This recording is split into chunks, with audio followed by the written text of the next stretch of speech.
E aí, teateiros, tudo bem com vocês? Sejam bem-vindos a mais um podcast da Horus, o nosso Pod Horus ou Horuscast. E aí, Vitor? Ou podcast da Horus. Já falou, né? É. Então, é isso. A gente tá aqui com o Carlos ABC e a gente tá aqui com uma pessoa que não sei se vocês sabem o nome, mas é Antônio Chapéu. A câmera tá aqui, se quiser olhar ou pra nós ou pra eles. José Antônio da Silva. Nós vamos conversar com ela, Beni Jangrossi. Achei que você ia fazer um suspense. E bom, para começarmos nossa conversa, Beni, eu queria saber um pouco de como foi fazer teatro para você. Como que era o teatro aqui em Piracicaba quando você começou? Quais eram os desafios e tal? O teatro aqui, eu não tinha conhecimento. Eu comecei numa escola, numa aula de português, que a professora ensinou uma peça para trabalho de escola. Eu até então tinha aqui uns 20 e poucos anos, né? E depois disso eu conheci o teatro, aí que surgiu. Eu não me lembro exatamente como era o teatro em si. Depois se começou a fazer um movimento, eu acho. Antes disso tinha o teatro universitário, que é da Exalc, o TUC, né? E bem antes. E eu acho que só vinham peças de fora. E aí apareceu um curso de teatro aqui na Sala 1 do Teatro Municipal, que foi dado pelo Roberto Lage. E para mim tinha sido um ano só de curso, né, com o Roberto Lage. Acho que outros vieram antes e outros vieram depois. E aí entrei no curso, fizemos o curso e montamos uma peça final, que é o Grito Parado no Ar. E aí apresentou com o final de curso e daí eu comecei a trajetória que eu não conhecia, comecei a conhecer aos poucos, fui gostando, mas tinha uma limitação pessoal, de família, né? Isso faz muito tempo, né, gente? 70, 74, 79, né? E dali não parei mais.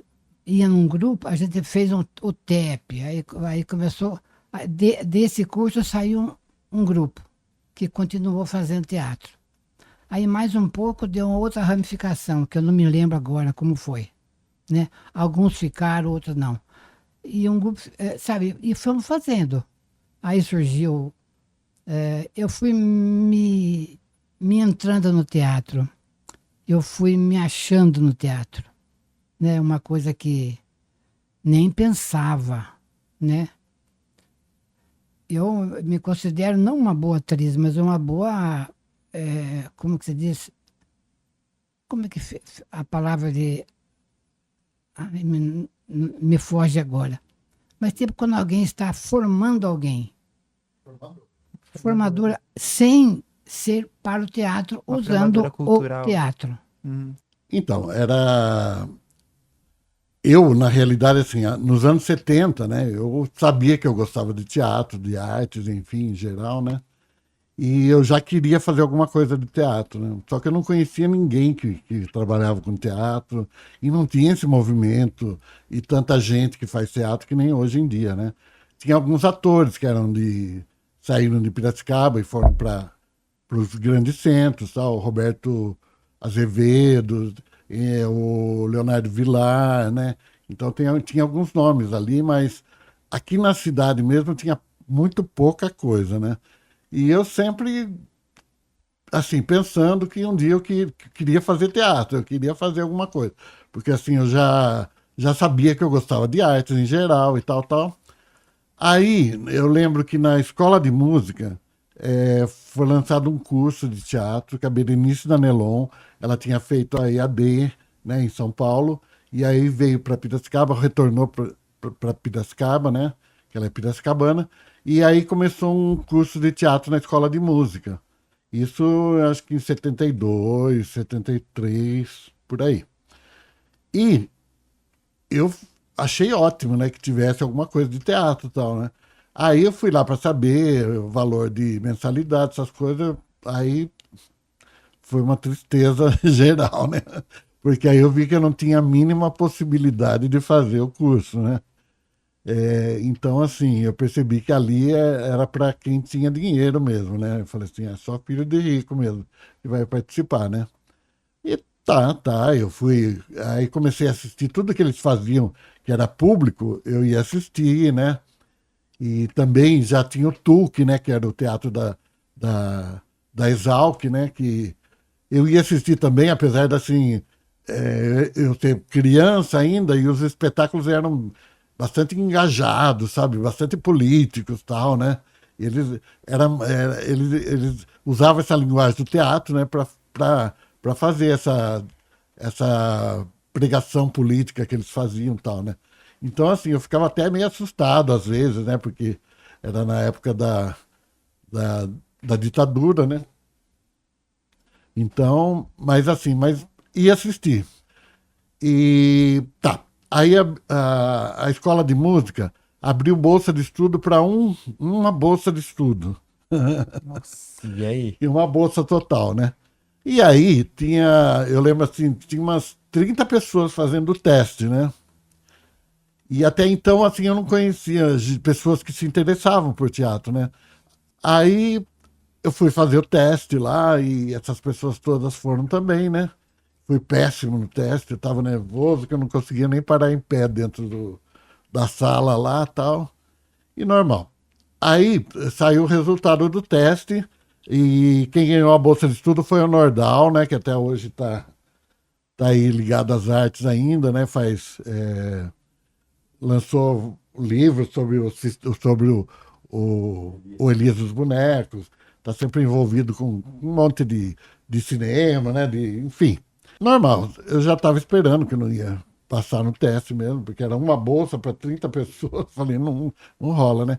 Mas aí o que aconteceu? Na minha cabeça deu um clique, né? Porque eu falei assim, bom, não passei, mas assim, pelo menos eu conheci um monte de gente que queria fazer teatro também, né? Aí eu fui lá na Secretaria da Escola de Música, eu pedi a ficha de inscrição se eu podia pegar o telefone das pessoas, endereço e tal. E aí passei a convidar todo mundo que tinha feito o teste para a gente formar um grupo de teatro na época, né? Olha só. E aí surgiu o grupo Metamorfose, né? E que a gente montou justamente o que a Beni estava falando aqui, Plúfito Fantasminha, né? Que era no Dispensário dos Pobres. Isso em 1974. E aí foi o começo de tudo, né? Eu tive alguns inícios, né? A primeira vez que eu tive contato com teatro foi na escola, acho que eu tava na sexta, na época era sexta série, sétima série, alguma coisa assim. Tinha um menino que tinha feito seminário e ele tinha feito teatro no seminário. Daí ele tinha um texto, daí ele reuniu uma galerinha para montar esse texto. Chamava um tio chamado Platão, o nome do texto, da peça, no caso também, né? E eu fiz o Platão, o tio Platão. O tio Platão era um cientista que criou uma máquina de desentortar banana. Esse era o grande lance. Daí tinha um cara que queria roubar essa máquina porque era o máximo, né? Eu lembro muito disso, que a gente ia pra feira, tinha que comprar a banana mais torta que tinha e a banana mais reta. Porque daí a gente fiava a banana torta num lado da máquina e daí do outro já tinha a bananinha reta, a gente só puxava. E o público fazia, né, no desentortador de banana. Apresentamos 2 vezes e ficou por isso. Depois passou um tempo, daí eu já tava, acho que já tava no colégio já. Daí eu tive uma outra experiência, daí numa igreja, daí rolou uma outra história, porque a gente ensaiou, e no dia de apresentar, já na apresentação, já acontecendo, eu falei, eu não vou fazer, eu não vou apresentar. E o pessoal, não, que isso? Você ensaiou, você tem que apresentar. Eu falei, não, eu não vou, eu perdi a vontade, eu tô com medo, eu não vou. E negar, não, você vai, não, eu não vou. E foi, a peça rolando, rolando, rolando. A hora que chegou na minha vez, eles me empurraram. Eles me empurraram em cena. Eu fui, a hora que eu ia voltar pra sair, o pessoal começou a rir.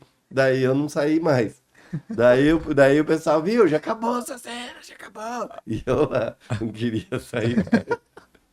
Daí beleza, daí passou mais um tempo. Daí que chegou na Unimap. Da Unimap já era o primeiro ano de faculdade, fazendo comunicação social. O pessoal da minha turma, da minha classe, o grupo tinha 11 pessoas, 9 era da minha classe, que foi fazer teatro. E daí, viu, Chapéu, você tem que ir também. Não, eram 8 comigo, depois inteiro 9. Não, você tem que ir, você tem que ir, você tem que ir. Falei, então vou, né?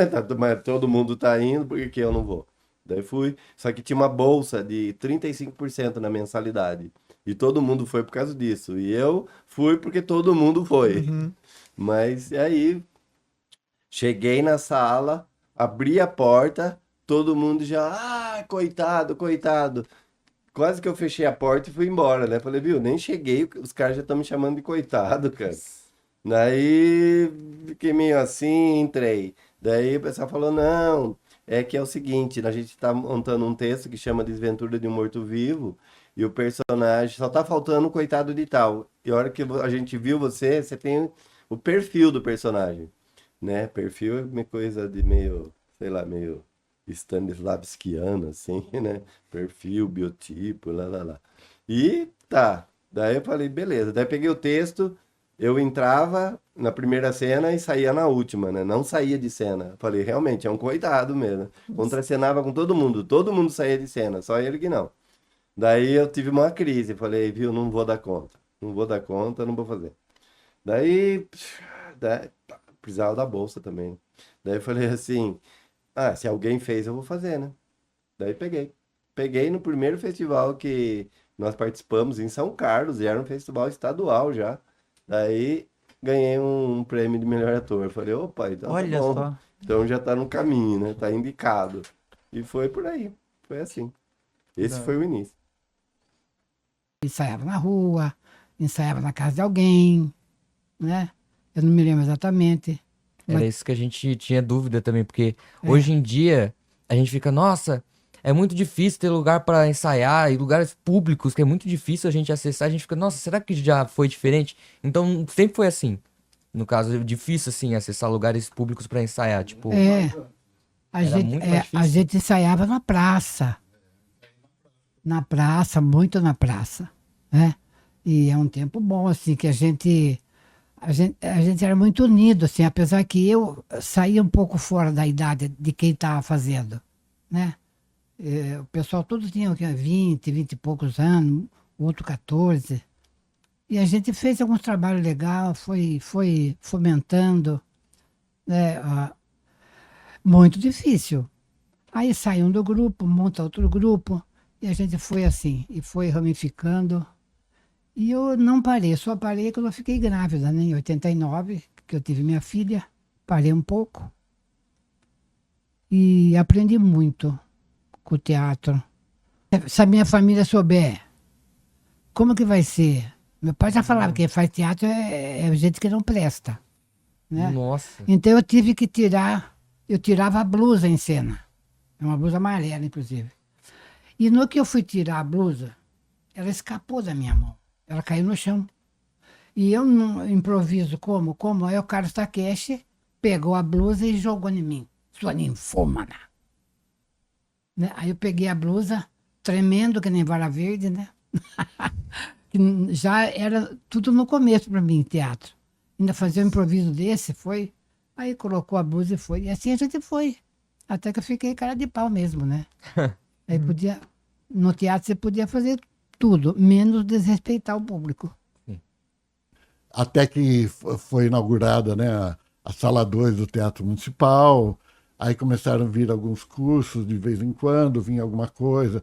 Esse que a Beni falou aí do Roberto Lage, né, o Carlos Messene, João das Neves, e eu bebi em tudo isso, né, ficava direto lá, fazia tudo que aparecia, e também, assim, comecei a tentar assistir tudo que aparecia na cidade também de teatro, né? Eu falei assim, eu tenho que ver tudo, né? Então, assim, muitas vezes, né, não podia, né? Porque eram espetáculos para maior de idade, eu não tinha idade, né? Mas, assim, eu sempre ia de tarde, né? Que eu sabia que as pessoas estavam se preparando, né? E essa preparação já me fascinava, né? Então, assim, eu ia de tarde, os atores repassando texto, ou passando figurino, naquela movimentação que a gente conhece bem, e eu ia lá e me metia também, né? E eu também já queria puxar o gancho e perguntar como foi que você entrou assim na cenografia, começou a fazer figurino, direção, como é que você foi pra esse lado assim? Então, na realidade, como eu falei, eu já sabia que eu gostava de artes, né? Então, assim, a minha mãe, ela... A minha mãe, assim, não era estudada, sabe? Ela não tinha formação nenhuma. Mas ela, como dona de casa, assim, ela tinha uma cabeça muito legal. Hoje eu vejo, assim, que isso, a cabeça da minha mãe determinou muita coisa na família, nos filhos dela, sabe? Então, assim, domingo, meu pai tinha, na época, né, os jornalistas ganhavam permanente para cinema, que podia entrar com a família de graça, né? Então a minha mãe todo domingo levava a gente na sessão das 10, ou no Politeama, ou no Cine Plaza, enfim, qualquer. E a gente assistia os filmes, sabe? E eu vinha com aquelas informações dos filmes, sabe? Chegava em casa, eu tentava reproduzir tudo isso no quintal, sabe? Com o material que tinha, enfim. Quando eu tinha 6 anos de idade, só para você entender bem, teve um concurso municipal de pintura a óleo na época. E o meu pai, ele trouxe, ele comprou umas tintas óleo lá, aquelas bisaguinhas, pincel, tudo, e falou assim, ó, vamos pintar para vocês participarem do concurso lá, né? Tá? Aí eu pintei uma casa, um cavalinho, uma coisa bem bucólica, assim, sabe? Umas graminhas, assim, sabe? E eu um dia, assim, meu pai chega, assim, nossa, todo sorridente dentro de casa, eu falei, adivinha o que aconteceu, adivinha o que aconteceu. Ninguém conseguia adivinhar, ele falou assim, o Carlos ganhou em primeiro lugar, em nível municipal Meu Deus. É. Aí meu pai falou assim, nossa, eu sempre quis ter um filho artista, né? Aí meu pai já se tocou que eu tinha alguma coisa diferente, né? Aí, por isso que eu tô falando, eu tô voltando lá para falar na história do cenário, do figurino e tal. E aí, quando eu comecei a fazer teatro, já no começo lá do Professor Fantasminha, a gente não tinha figurinista, não tinha cenógrafo, não tinha nada disso, né? Então, assim, quem sabia mais era eu, entendeu? Então, assim, eu acabava fazendo figurino, cenário. E aí eu fui me especializando em um monte de coisa, entendeu? Junto com uma coisa que eu nunca achei que eu ia fazer é a direção, né? Mas aí eu comecei a entender, assim, o, o teatro por inteiro, né? Assim, as possibilidades todas e tal, e foi por aí.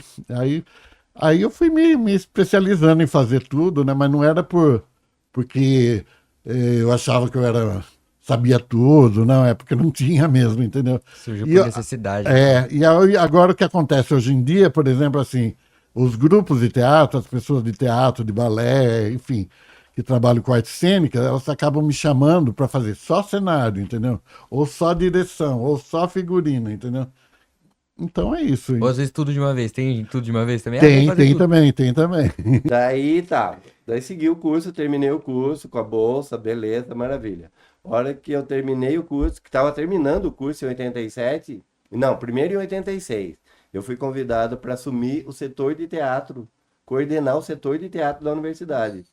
Que o coordenador foi para o SESC e a vaga ficou aberta. Em 86, 2 anos depois, eu falei, não tenho condição de assumir.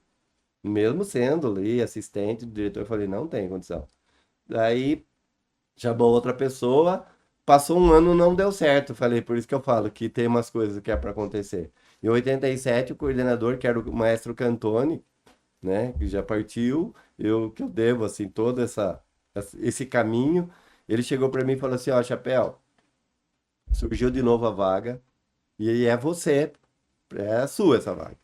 Eu não aceito não.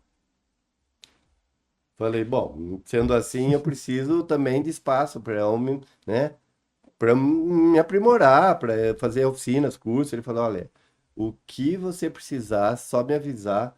Aí foi maravilha, né? Eu ia para Londrina no festival, ficava a semana inteira, ia para Rio Preto, ia para Franca, ia para São Paulo, sabe? Então tudo que era curso, oficinas, fiz curso com quem imaginar, né? Assim, Tudo que a gente pensar na época de diretores, ia fazer oficina de cenografia, de figurino, de tudo, de tudo. E nessa jornada que você fez de ir para várias cidades, assistir várias coisas, conhecer várias pessoas, quais foram as maiores inspirações que você pegou para você, assim, em relação ao teatro? Então, minha inspiração, ela não vem entre aspas, dos conhecidos, dos famosos, dos célebres, mas vem da cultura popular. Acho que esse é o lance, né? Assim, o que me aproximou do teatro, muito mais, e o que nos aproximou enquanto grupo do público foi a gente trazer essa coisa do teatro, da cultura popular, né? Da dança, do canto, dos causos, das histórias. Eu acho que o diferencial do Grupo Andame, ele vem disso, de a gente se aproximar. Através da cultura popular, dessa cultura que sai da comunidade, a gente consegue se ver nesse espelho enquanto artista. E o público é a mesma referência. Ele olha para o espetáculo, olha para nós e se vê como se ele estivesse olhando para o espelho. Então ele vê a cultura dele no palco e a gente vê, a gente se vê como artista também no palco. Então essa relação ela se estabelece, né? De olho no olho, de chegar e partir, de ir e vir, né? Assim, no momento, no instante que a gente está em cena.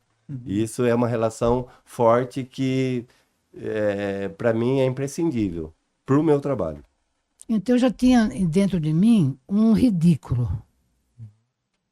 Depois que eu passei pelo ficar nu no palco, né, que foi o maior desafio da minha vida. Nu não, né? Foi só a blusa que tirou.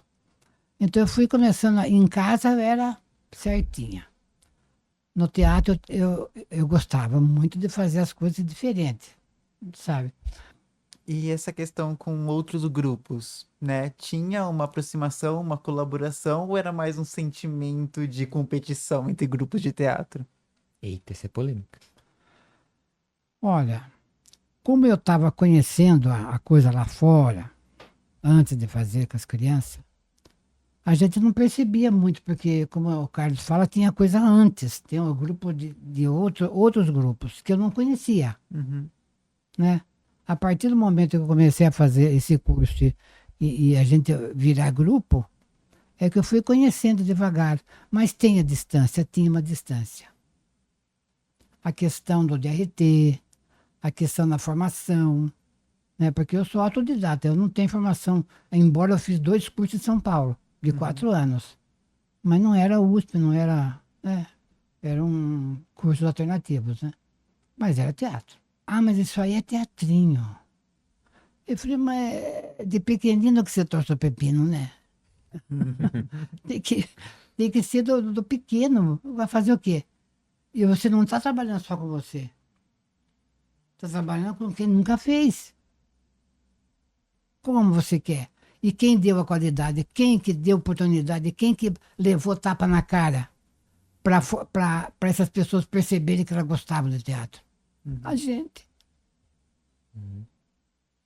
Alguém tinha que fazer esse papel. Né? A arte é coletiva. Eu acho que Piracicaba, não sei se outras cidades são, não é uma cidade colaborativa na arte.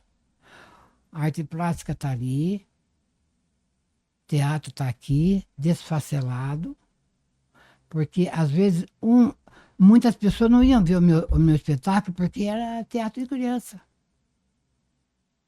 Veja. Então a gente é obrigado a apresentar nas escolas, trazer as crianças para o teatro. Muito eu sei, você não sabe.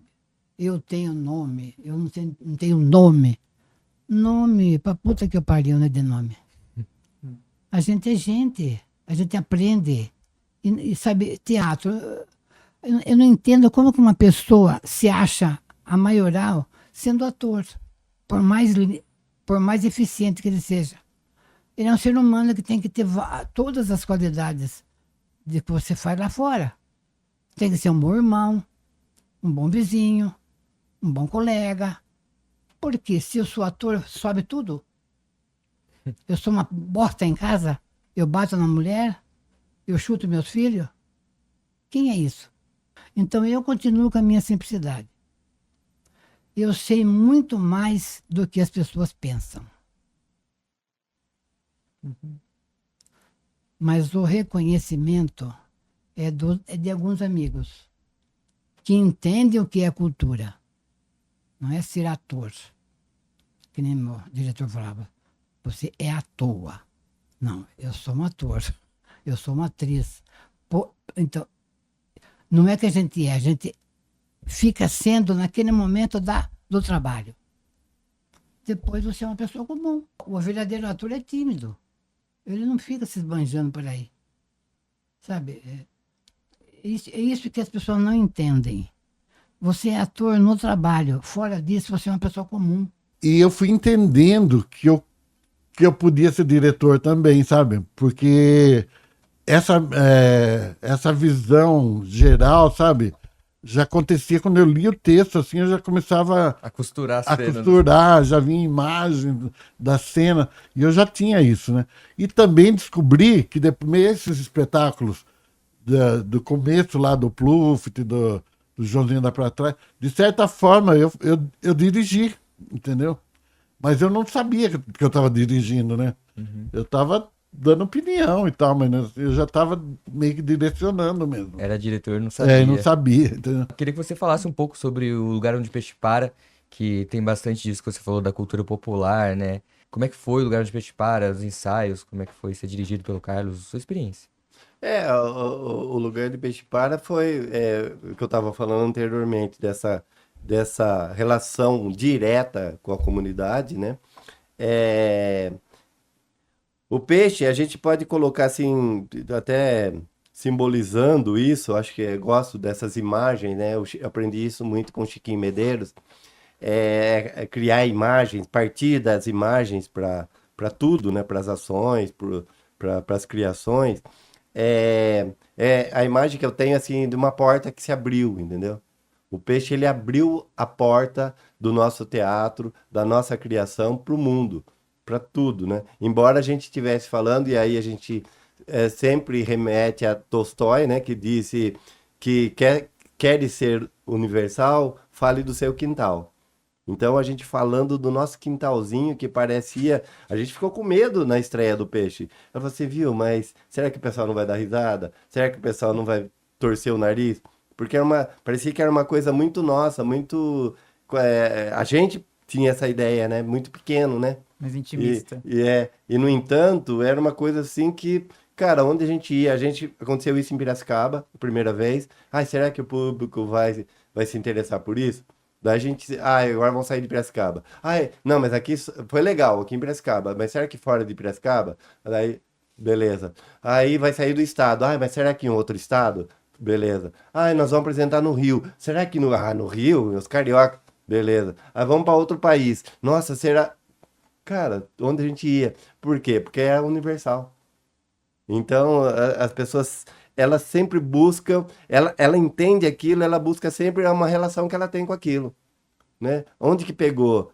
Por que que eu tô sentindo isso? É pelo meu avô? É pelo meu pai? É pela minha cultura, né? Eu acho assim, o peixe já estava no meu inconsciente, assim, desde que eu nasci, porque eu lembro que o meu pai, como jornalista, né, ele gostava muito dessa coisa de fazer a gente saber das coisas, né, de se informar, e ler enciclopédias, ele trazia tudo. Aí ele trouxe uma coleção que chamava Antologia do Folclore Brasileiro.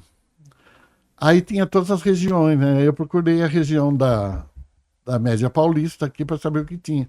E a primeira lenda do livro era a lenda do Rio, que é o pano de fundo do Lugar do Peixe Para, né? Que a gente conta essa história no Lugar do Peixe Para. Aí eu imaginava que eu queria fazer alguma coisa assim em teatro, né? Mas eu nunca achava gente, porque mas eu comigo, assim, eu olhava o povo e falava, esse povo não vai fazer, não vai. Até que eu fui convidado para fazer a direção do andaime As Desgraças de uma Criança, né? Que o Grego tinha começado a dirigir e depois abandonou, não sei porquê. Bom, histórias. Aí eu fui fazer a direção das desgraças de uma criança. E rolou muito legal, né? Começou, foi nos festivais também, ganhou um monte de prêmio, as desgraças de uma criança. E a gente era muito elogiado nos festivais, sabe? Aí um dia que teve uma reunião, né? Aí eu coloquei a ideia, né? Aí todo mundo ficou meio assim, né? Eu falei, mas daí a gente vai apresentar só em Piracicaba?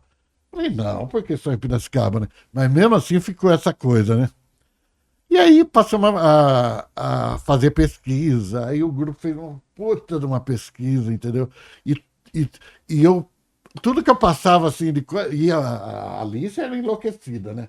Ia todo mundo atrás para saber tudo, sabe? Enfim, o material que veio, assim, para fazer o peixe, dá para fazer, assim, uns 10 espetáculos, no mínimo, entendeu? Mas aí a gente fez o peixe, aí foi uma loucura que a gente fez a primeira apresentação lá no Sesc, né? Que o espaço já era diferente, né? Porque era mais estreito ainda o palco do Sesc, né? E você não viu o peixe. Aí, assim, era muita movimentação. Era quantas pessoas dizendo? 13 pessoas. E era uma loucura o espetáculo, né? Ficou todo mundo muito tocado, sabe? Muito tocado, porque a gente mexeu, né? Com a ancestralidade de todo mundo ali, né? Então, assim, todo mundo lembrava disso, daquilo, né? Enfim. E aí se identificaram, né, com o espetáculo, né? O que esse trabalho reflete para você nos dias de hoje, para você, pro teatro no geral? O que você vê que trouxe muito lá daquele início para agora? Essa, para mim, assim, talvez seja a pergunta mais fácil de responder, porque tá na minha frente, entendeu? Para mim, o reflexo, o resultado é mais palpável, mais vivo desse trabalho, desse tempo todo que a gente tá se dedicando, são vocês. É o que vem na sequência, o que vem vindo, entendeu? Tem mais uma historinha. É, o mestre, não que eu estou me colocando no lugar de mestre, mas o professor, fala mestre porque sempre o mestre é mais fácil de entender, né? Alguém que está passando, tentando passar alguma coisa para alguém, né? Ele se sente realizado, isso no meu caso eu tô falando, quando ele é superado, entendeu? Porque quem ensina para que o aluno chegue até o patamar dele, não, a gente ensina para ser superado. Então, eu já vejo assim, tem gente fazendo teatro na Itália, muitos em São Paulo, em vários outros lugares, que eu já vi que já me superou. Então, essa é uma realização. Então, a pergunta, já encaminhando para o final, é se você tem um recado para deixar para quem está chegando agora no teatro, na arte, direção, figurino, ou que você puder falar assim de dica, ou um recado mesmo. Que nos vejamos mais, nos apreciemos mais. E humildade, né? Acima de tudo. Não bobo da corte, mas humildade é bom. Acho que é isso que eu tenho que... E continue fazendo teatro, mas coloque o dia a dia na frente, não o fazer teatral. Que difícil, não? Porque cada pessoa tem uma história diferente, né? Mas, assim, a dica que eu acho que tem que ter, assim, é que as pessoas vejam muito teatro, né? Assistam tudo que vocês puderem de teatro. Se vocês não tiverem nenhum grupo, peça para pelo menos ir assistir ensaio. Se tiver oficina, faça. E lembrar que o palco, pelo menos para mim e para muita gente, é uma coisa sagrada, sabe? Ele começou com o sagrado, né, o palco. E para mim é sagrado, sabe? Você espelhar a sociedade, sabe, numa coisa artística, sabe? É uma coisa que tem muita relevância, né? Então, eu gostaria que essas pessoas que estão começando, sabe, entendessem essa relevância do teatro e não levassem muito na brincadeira ou nessa coisa de que só, só vai dar cartaz para mim, sabe? Vou ser famoso, celebridade, vou estar na Globo. Não, não, teatro não, tá além de tudo isso, entendeu? Então, assim, que as pessoas prestem atenção nisso, entendeu? E pensem bem nessa loucura que é essa oportunidade da gente fazer personagens que cada um tem um universo diferente, né? Então, assim, você passa a entender melhor o ser humano, sabe? Você passa a aceitar melhor as deficiências das pessoas, as qualidades você vê mais, sabe? Então é isso, que as pessoas se atentem para tudo isso, né?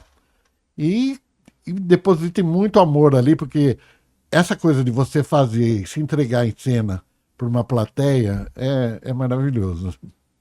É, é, o recado é o seguinte, vai trabalhar em outra coisa. Vai trabalhar numa outra coisa que, olha, agora você quer trabalhar com teatro? Então, dedique, estude, pesquise, assista teatro, leia teatro, converse com as pessoas, observe as pessoas, né? Se entregue, porque é isso. Teatro não dá para fazer em meia hora vaga, em uma hora vaga. Daí eu vou contar, eu gosto de contar história, dá boa. Daí tem uma professora, eu fiz uma disciplina, fiz algumas disciplinas lá no mestrado da Unicamp, e daí tinha uma das professoras, ela falou assim, ah não, porque eu queria ter uma experiência com teatro. Ela é professora do curso de educação, do mestrado em educação na Unicamp. Ela falou que queria ter uma experiência no teatro. Daí eu me envolvi com o grupo. Eu fiquei 2 anos trabalhando com eles. Eu nunca trabalhei tanto na minha vida. Eu parei, eu falei, eu não dei conta. Eu falei, não, não dá. Esse pessoal trabalha demais. Então, teatro não tem noite, não tem sábado, não tem domingo, não tem madrugada, não tem horário. Então, ou a pessoa se entrega e vai sabendo que é isso mesmo, e não é para fazer sucesso, é para fazer teatro. Sucesso já é outro departamento. Eu não tô para fazer sucesso também. Tô para fazer teatro. É... E nem ficar rico, né? Nem ganhar muito dinheiro também. Não vai com esse pensamento que você vai quebrar, cara. Então, por isso que eu tô falando. Por isso que eu iniciei.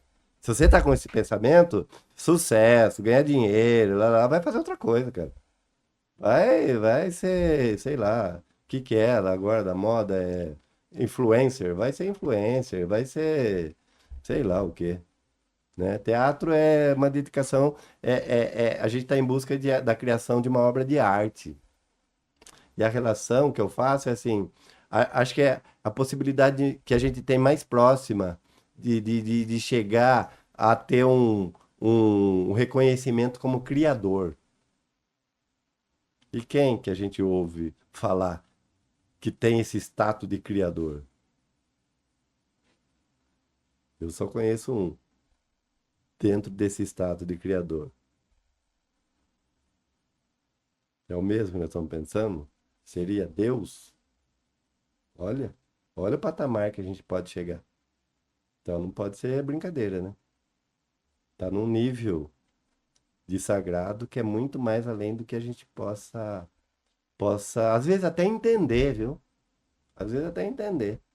Mas é uma busca de uma vida inteira. Por isso que não tá ligado a dinheiro, a sucesso.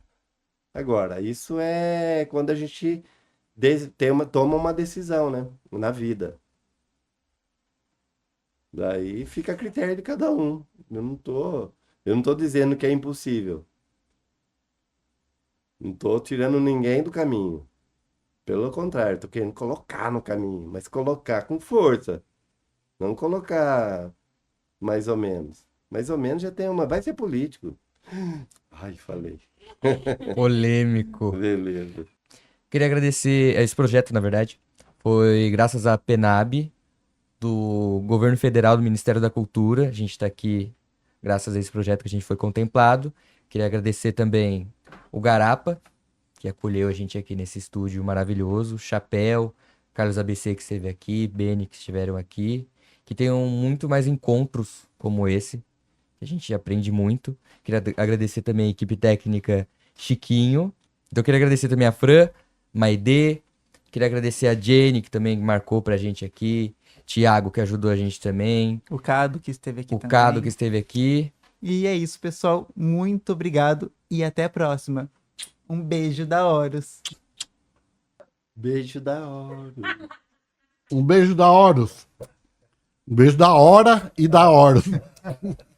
Beijo da Band e da Oro.